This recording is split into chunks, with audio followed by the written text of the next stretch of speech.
প্রিয় শিক্ষার্থীরা, বাজুয়া সুরেন্দ্রনাথ মহাবিদ্যালয় কর্তৃক আয়োজিত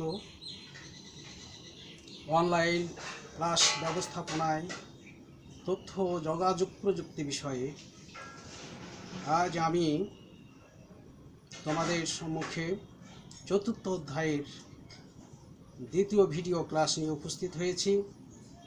তো সবাইকে স্বাগতম। শিক্ষক পরিচিতি। আমি প্রণবেন্দু রায়, প্রভাষক তথ্য যোগাযোগ প্রযুক্তি, বাজুয়া এসএন ডিগ্রি কলেজ, বাজুয়া খুলনা। এখানে একটি ছবি লক্ষ্য করো। ছবিটি কিসের স্ট্রাকচার? একজন মানুষের কঙ্কালের স্ট্রাকচার আমরা লক্ষ্য করছি।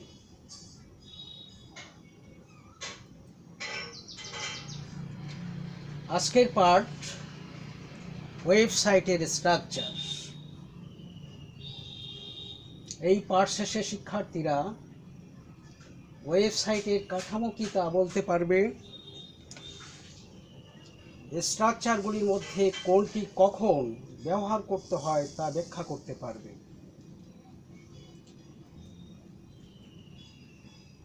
যে অবকাঠামোতে একটি ওয়েবসাইটের সকল তথ্য উপস্থাপন করা হয় তাকে ওয়েবসাইটের কাঠামো বলা হয়। একটি ওয়েবসাইটের কাঠামোতে বিভিন্ন ধরনের পেজ থাকতে পারে। তাহলে আমরা লক্ষ্য করছি যে ওয়েবসাইটের কাঠামোতে বিভিন্ন ধরনের পেজ থাকবে। ওয়েব পেজ, আমি গত ক্লাসে ওয়েব পেজ সম্পর্কে আলোচনা করেছিলাম, নিশ্চয়ই তোমাদের মনে আছে। ওয়েব পেজ হলো যে স্থানে আমরা ডকুমেন্ট সংরক্ষণ করে থাকি, যেমন আইসিটি, একটি text, image, audio, video, animation, এগুলো সাধারণত ওয়েব পেজে থাকে। আর একাধিক ওয়েব পেজের সমষ্টিকে বলা হয় ওয়েবসাইটের কাঠামো। আর ওয়েবসাইটের কাঠামো, সেই কাঠামোতে ওয়েব পেজগুলো কীভাবে অবস্থান করে, কোন প্রসেসে থাকে, সেই প্রসেস অনুযায়ী ওয়েবসাইটের কাঠামো তৈরি করা হয়। প্রথমে থাকে হোম পেজ, দ্বিতীয় স্তরে থাকে মূলধারার পেজ এবং তৃতীয় ধারা থাকে উপধারার পেজ। আমরা একটা ওয়েবসাইটের স্ট্রাকচার লক্ষ্য করছি এখানে। আওয়ার কোম্পানি, সেই কোম্পানির একটা ওয়েবসাইটের স্ট্রাকচার তৈরি করা হয়েছে। আওয়ার কোম্পানিকে বলা হচ্ছে হোম পেজ।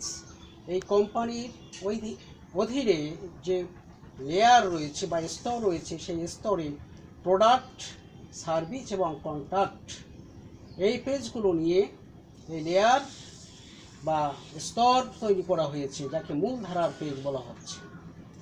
আর মূলধারার পেজের সাথে ডেস্কটপ এবং ল্যাপটপ লিঙ্ক করা হয়েছে। তৃতীয় স্তরে এই স্তরকে বলা হচ্ছে উপধারার পেজ।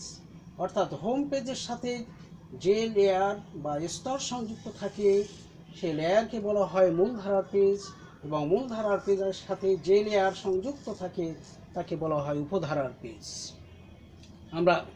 আমি যদি একটি সহজ একটি উদাহরণ দিই, তাহলে তোমাদের কাছে আরও ক্লিয়ার হবে।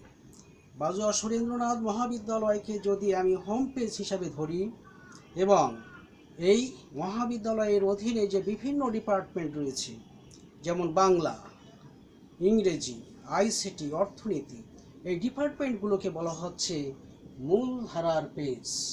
এবং এই ডিপার্টমেন্টের প্রত্যেকটা ডিপার্টমেন্টে, যেমন বাংলা ডিপার্টমেন্টে একাধিক রাইটারের বই থাকতে পারে। আমি যদি বইয়ের উদাহরণে না যাই, বাংলা ডিপার্টমেন্টে 2 জন শিক্ষক আছে, ইংরেজি ডিপার্টমেন্টে 2 জন শিক্ষক আছে, আইসিটি ডিপার্টমেন্টে 1 জন শিক্ষক আছেন, এবং অর্থনীতি ডিপার্টমেন্টে 5 জন শিক্ষক আছেন, তাহলে শিক্ষকদের নিয়ে যে লেয়ারটি তৈরি করা হয়েছে সেই লেয়ারকে বলা হচ্ছে উপধারার পেজ।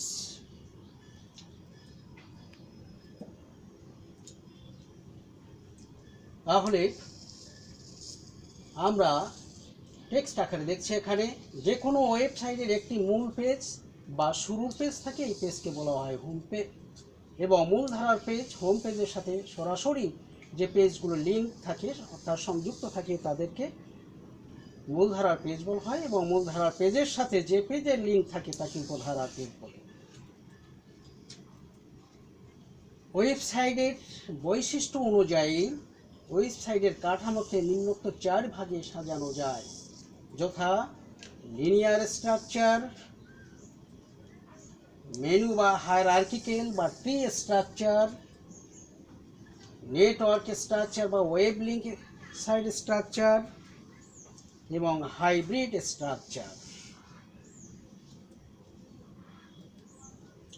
লিনিয়ার স্ট্রাকচার, যখন কোনো ওয়েবসাইটের বিভিন্ন পেজ একটির পর একটি ধারাবাহিকভাবে লিঙ্ক থাকে তখন তাকে আমরা লিনিয়ার স্ট্রাকচার বলি। কোনো পেজের পর কোন পেজে যাওয়া যাবে তা ওয়েব পেজের ডিজাইনার ঠিক করে থাকে। পেজগুলোতে নেক্সট, প্রিভিয়াস ইত্যাদি কয়েকটি লিঙ্ক বাটনের মাধ্যমে ভিজিটর প্রতিটি পেজ দেখতে পারে। এই স্ট্রাকচারের মাধ্যমে কোনো শিক্ষামূলক বিষয়বস্তু যেমন বই, ম্যানুয়াল ইত্যাদি ওয়েব পেজে পাবলিশ করা হয়ে থাকে। তাহলে এখানে লক্ষ্য করছি যে লিনিয়ার ওয়েব পেজ মানে পেজগুলো যদি ধারাবাহিকভাবে পরস্পরের সাথে সংযুক্ত থাকে তখন আমরা লিনিয়ার ওয়েব পেজ বলি, এবং লিনিয়ার ওয়েব পেজের ভিজিটররা বিভিন্ন পেজে যাওয়ার জন্য নেক্সট এবং প্রিভিয়াস বাটন ব্যবহার করে থাকেন, এবং বিভিন্ন শিক্ষামূলক বই, ম্যানুয়াল ইত্যাদি পাবলিশ অর্থাৎ প্রকাশ করবার জন্য এই লিনিয়ার ওয়েব পেজ ব্যবহার করা হয়ে থাকে ওয়েবসাইটে। আমরা একটি উদাহরণ দিয়ে লক্ষ্য করি। প্রথম পেজ, দ্বিতীয় পেজ, তৃতীয় পেজ এবং চতুর্থ পেজ। প্রথম পেজ থেকে ভিজিটররা দ্বিতীয় পেজে যেতে পারে, দ্বিতীয় পেজ থেকে আবার প্রথম পেজে আসতে পারে, আবার দ্বিতীয় পেজ থেকে তৃতীয় পেজ, তৃতীয় পেজ থেকে আবার দ্বিতীয় পেজে যাওয়া যায়, এবং তৃতীয় পেজ থেকে চতুর্থ পেজ, চতুর্থ পেজ থেকে আমরা আবার তৃতীয় পেজে আসতে পারি। এমনিভাবে আবার প্রথম পেজে ফিরে যেতে পারে এবং প্রথম পেজ থেকে আবার চতুর্থ পেজে আসতে পারি। এভাবে আমরা হোম পেজের সাথে লিঙ্ক স্থাপন করি। যেহেতু পৃষ্ঠাগুলো এখানে লিনিয়ারি অর্থাৎ ধারাবাহিকভাবে সংযুক্ত আছে, যে কারণে এই পেজগুলোকে আমরা বলছি লিনিয়ার স্ট্রাকচার। ট্রি স্ট্রাকচার, এই ওয়েবসাইটে খুব সহজে তথ্য উপস্থাপন করার জন্য ট্রি পদ্ধতি ব্যবহৃত হয়। ট্রি স্ট্রাকচারের প্রথম পেজকে হোম পেজ বলা হয়। বড় বড় প্রতিষ্ঠানের ওয়েবসাইট ডিজাইনের ক্ষেত্রে ট্রি স্ট্রাকচার ব্যবহার করা হয়।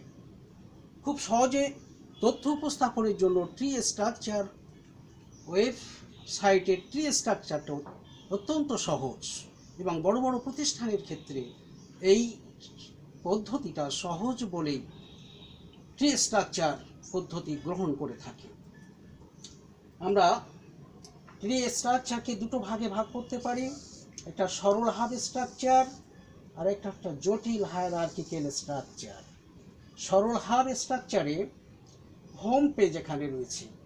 এই হোম পেজের সাথে প্রত্যেকটা page, page A, page B, page C, page D, E এবং এফ লিঙ্ক রয়েছে, অর্থাৎ হোম পেজ থেকে সরাসরি যে কোনো পেজে যাওয়া যায়। এবং একটি স্তরের মাধ্যমে আমরা যদি একটি স্তর বলি তাহলে সরল হাব স্ট্রাকচারে একটি স্তরের সাপেক্ষে হোম পেজের সাথে সংযুক্ত থাকে।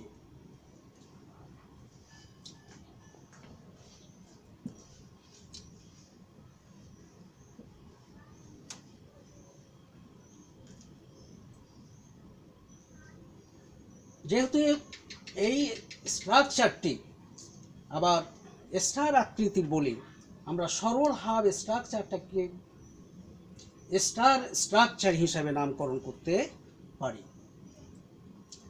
জটিল হায়ারার্কিক্যাল স্ট্রাকচার, এটি একটি বহু স্তর বিশিষ্ট ওয়েব স্ট্রাকচার। হোম পেজের পর একাধিক লেভেল এই ওয়েব পেজে লিঙ্ক করা থাকে। আমরা এখানে দেখতে পাচ্ছি উদাহরণ হিসাবে এখানে হোম পেজ আছে।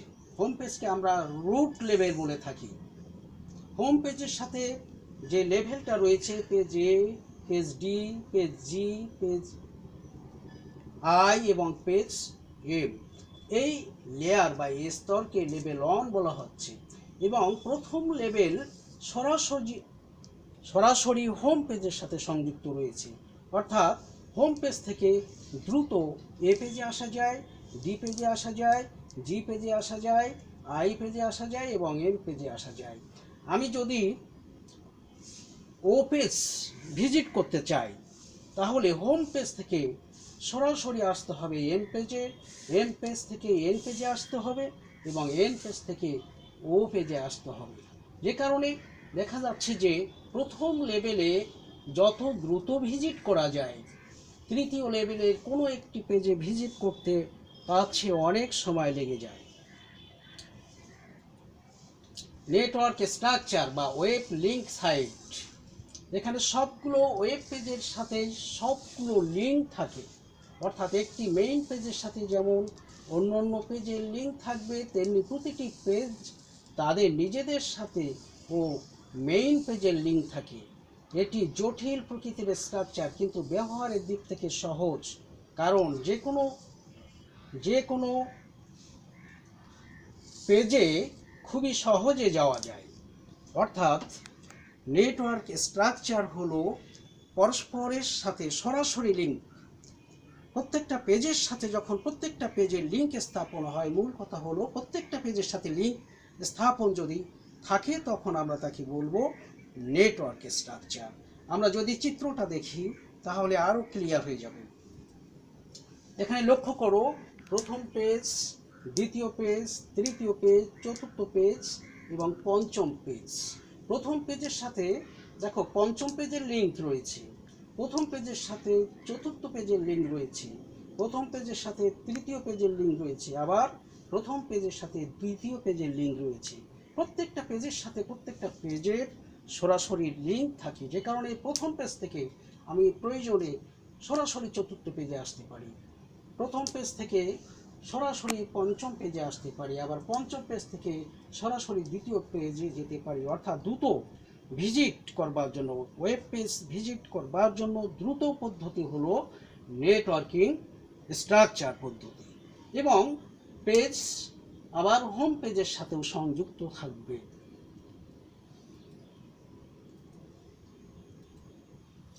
হাইব্রিড বা কম্বিনেশন স্ট্রাকচার, হাইব্রিড স্ট্রাকচার বা কম্বিনেশন স্ট্রাকচার, কোনো একটি স্ট্রাকচার ব্যবহার করে কখনো একটি ওয়েবসাইট তৈরি করা হয় না, বরং একাধিক স্ট্রাকচারের সমন্বয়ে একটি ওয়েবসাইট ডিজাইন করা হয়। অর্থাৎ হাইব্রিড স্ট্রাকচারে একটি স্ট্রাকচারের সমন্বয়ে কিন্তু ভিজিট করা যাবে না বা তৈরি করা যাবে না বা কাঠামো তৈরি করা যাবে না, একাধিক ওয়েব স্ট্রাকচারের সমন্বয়ে হাইব্রিড স্ট্রাকচার তৈরি করা হয়। শুধুমাত্র একটি স্ট্রাকচার ব্যবহার করে কোনো ওয়েবসাইট ডিজাইন করলে তা খুব দর্শনীয় হয় না, তাই একাধিক স্ট্রাকচার ব্যবহার করে ওয়েবসাইট তৈরি হয়। এক্ষেত্রে স্ট্রাকচার যেমন সুন্দর হয়, তেমনি ভিজিটরদের জন্য তথ্য পেতে সহজ হয়। তবে এক ওয়েব পেজ থেকে আরেক ওয়েব পেজে যাওয়ার জন্য যা ব্যবহার করা হয়, যেমন লিঙ্ক বাটন মেনু ইত্যাদি অবশ্যই স্পষ্ট হতো। এখানে একটি উদাহরণ হিসাবে স্ট্রাকচার দেখানো হয়েছে। হোম পেজের সাথে লিঙ্ক আছে এ পেজ, তার সাথে লিঙ্ক আছে আবার বি পেজ, অর্থাৎ হোম পেজের সাথে লিঙ্ক আছে বি পেজ, হোম পেজের সাথে ডি পেজ লিঙ্ক আছে, এ পেজের সাথে সি পেজ লিঙ্ক আছে এবং বি পেজের সাথে ই পেজ লিঙ্ক আছে। আমরা সি, ডি এবং ই পেজের সাপেক্ষে দেখতে পাচ্ছি এটা একটি লিনিয়ার স্ট্রাকচার। সি পেজের থেকে আমরা ডি পেজে এসে ভিজিট করতে পারি, ডি পেজ থেকে আবার সি পেজে যে ভিজিট করতে পারি। ঠিক একইভাবে ডি পেজ থেকে ই পেজে যে ভিজিট করতে পারি, ই পেজ থেকে ডি পেজে ভিজিট করতে পারি। আবার এখানে হোম পেজ, এই হোম পেজের সাথে এই একটি লেয়ার সংযুক্ত আছে, এই একটি লেবেল সংযুক্ত আছে এবং তার সাথে আরেকটি লেবেল সংযুক্ত হয়েছে।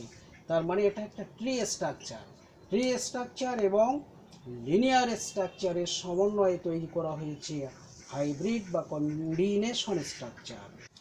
দলীয় কাজ। প্রথম দল, তোমার কলেজের ওয়েবসাইট তৈরির জন্য একটি মেনু স্ট্রাকচার তৈরি করো।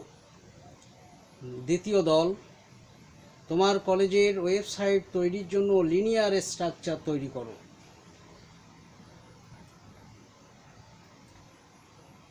মূল্যায়ন।